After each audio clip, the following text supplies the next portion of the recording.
एक मिनिट. सिद्धार्थ खरात मी आहे. हा बोला बोला.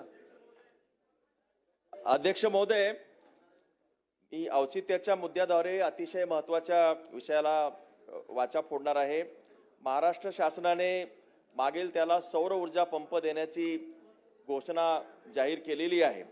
अध्यक्ष महोदय, 2.5 एकर पर्यंत ज्यांची शेती आहे त्यांना 3 HP चा पंप, 5 एकर पर्यंत जर असेल तर त्यांना 5 HP चा आणि 5 एकर पेक्षा वरती ज्याची जमीन आहे त्यांना 7 HP चा पंप देण्यात येतो.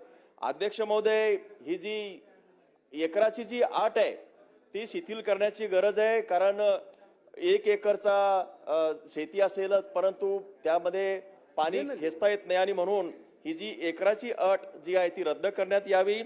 तसेच सोलार पंपामुळे दूरवरून ज्या ठिकाणी पाणी आणतो, नदीवरून, धरणावरून, जे काही 500 मीटरपेक्षा जास्त पाईपलाईन असते त्या ठिकाणाहून आपण जी काही पाईपलाईन जी काही करतो, सोलार पंप मध्ये ती शक्ती नसते आणि त्या ठिकाणी म्हणून सोलार पंप ऐवजी नवीन वीज जोडणी रीतसरपणाने करण्याची आवश्यकता आहे.